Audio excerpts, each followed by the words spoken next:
Just look around you for a second. In our cities, out in the forests, up in the sky, there's one group of animals that has, well, pretty much conquered the entire planet. But their story? It's way more incredible than you probably imagine. So today, we're going to dive into how the humble bird became an absolute master of the world. Seriously, think about it. From the Arctic ice to the deepest, steamiest jungles, from our own backyards to the middle of the ocean, birds are just there. They've pulled off a total global takeover. But the real scale of their reign, it's absolutely mind-blowing. Okay, so let's start at the very bottom of the world, in probably the most brutal environment you can think of, the frozen wasteland of Antarctica.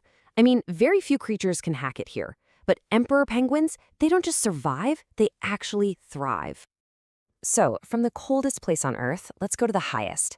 As you go up, the air gets thin, the temperature just plummets, and life gets incredibly tough. And yet, the red-billed chove has been spotted at the summit of Mount Everest. That is just an unbelievable feat of adaptation. And what about the complete opposite, the driest habitats? Well, in scorching deserts where you can't find water for miles, the sandgrouse has this genius strategy. The dad soaks water into his chest feathers and flies it all the way back to the nest for his chicks. How cool is that? So from polar ice and mountain peaks to arid deserts and pretty much everywhere in between, they've got it covered. Which, of course, brings up the big question. How? How on earth did birds become the undisputed masters of the planet? Well, the first clue to their incredible success is just sheer numbers. We're not talking about a handful of species here. We are talking about a family so huge, the numbers are genuinely staggering. Just let that number sink in for a second. Over 10,600 different species. That incredible variety is really their secret weapon. It's what allowed them to adapt and move into pretty much every little nook and cranny on the planet. So, scientists organize this gigantic family into a tree that kind of tells their life story. Over on the left, you've got the more, let's say, primitive orders, like ostriches. They showed up earlier in the story and haven't changed quite as much over millions of years. But get this, one branch of that family tree has just exploded, totally outcompeting all the others combined. They're called the passerines, or perching birds, and they make up more than half of all bird species. Their secret? It's a simple but brilliant little trick. A foot with 3 toes pointing forward and 1 pointing back, which lets them grip the tiniest branches, even while they're asleep. Now, that little foot design is a powerful adaptation for sure, but it's nothing compared to their ultimate superpower. The one ability that let them escape predators, find new food sources, and colonize the entire globe. The power of flight. A bird's body is basically an engineering masterpiece, built from the ground up for flying.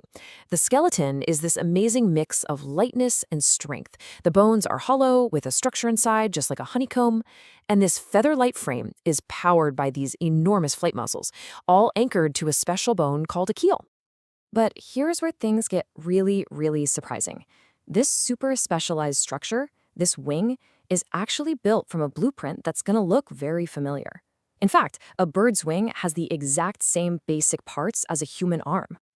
And this just lays it all out, doesn't it? Look at that. You can see the shoulder, the upper arm bone, the elbow, the forearm.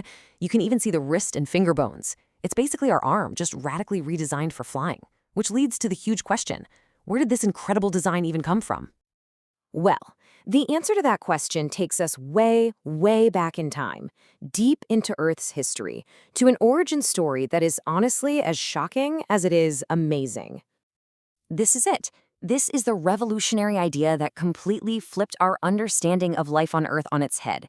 The theory isn't just that birds are like dinosaurs. No, the theory is that birds are dinosaurs, a living, breathing branch of the family that somehow made it through a global apocalypse. Let's just look at the evidence. On the left, you've got a theropod dinosaur. On the right, a modern ostrich. I mean, the similarities are just undeniable. The upright stance, that long S-shaped neck, the way their feet are right under their bodies, it's like you're looking at a ghost from the past. And the connection goes way deeper than just looks. The evidence is overwhelming. Hollow bones, just like a theropod's. A fused collarbone, that's the wishbone. The exact same 3-toed feet, the same S-shaped neck, and incredibly similar wrists. All told, paleontologists have found something like 100 shared features that create this undeniable link. Now, this story played out over millions and millions of years. It all started over 230 million years ago with the first feathered dinosaurs. Then, 150 million years ago, a game-changing creature shows up, Archaeopteryx, what we call the first true bird.